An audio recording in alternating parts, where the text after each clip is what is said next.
In this lecture of heredity, we learn how the sex is determined. Now, what is sex determination? The process by which sex of a newborn individual is determined. वो process जिससे पता चलता है कि होने वाला बच्चा mail है कि फीमेल है, उसे सेक्स डिटर्मिनेशन कहते हैं. आइए जानते हैं ये क्या होता है.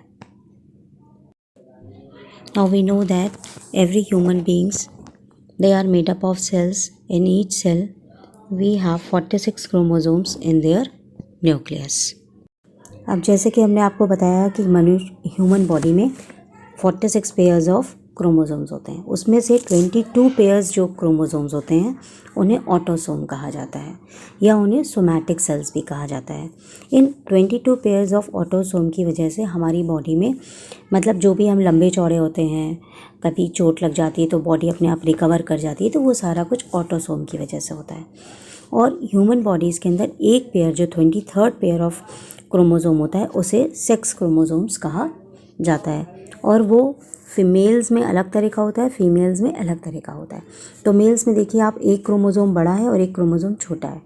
इसी तरीके से फीमेल में आपके दोनों ही क्रोमोसोम्स बड़े हैं. तो फीमेल के क्रोमोसोम्स जो दोनों एक जैसे, इनको एक्स क्रोमोसोम्स कहते हैं और मेल के क्रोमोसोम्स को एक्स और वाई कहा जाता है. तो इस तरीके से 23rd पेयर जो क्रोमोसोम है, this is known as sex chromosome and it is responsible for the sexual reproduction in the human beings. अब ये जितने भी आपके ऑटोसोम होते हैं ये डिप्लॉयड नेचर के होते हैं, यानी इनके दोनों पेयर्स प्रेजेंट होते हैं. लेकिन ये जो आपका सेक्स क्रोमोसोम होता है ये हैप्लॉयड नेचर का होता है. तो आइए जानते हैं ये क्या चीज़ होती है. तो इस तरीके से दो तरह का सेल्स का क्रोमोसोम्स का नेचर होता है.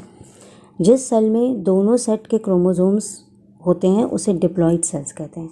तो जितने भी सोमैटिक सेल्स हैं यानी ऑटोसोम जो 22 पेयर्स सेल्स हैं उनका नेचर डिप्लॉयड होता है, यानी उनमें दोनों क्रोमोसोम्स प्रेजेंट होते हैं.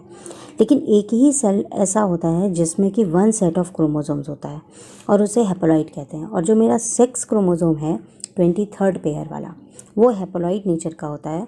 उसमें एक स्पर्म होता है और एक एग सेल होता है. तो this is the sperm and this is egg cell. Sperm cell is present in the males and egg cells are present in the female. अब यहाँ जैसे आप देखिए फिगर में कि ये मेल के स्पर्म सेल हो गए और ये आपके फीमेल के एग सेल्स हो गए. ये राउंड शेप में हो गए. तो दोनों ही उसमें एग सेल्स होते हैं. मेल में आपके जो सेल्स होते हैं, क्रोमोसोम्स होते हैं, एक एक्स होता है और एक वाई होता है. जब ये आपस में फ्यूज़ किए जाते हैं तो जाइगोट फॉर्म होता है. तो जब एक्स सेल से मेल का एक्स सेल कंबाइन करता है, और यहाँ देखिए फीमेल के एक्स सेल से मेल का वाई सेल कंबाइन कर रहा है.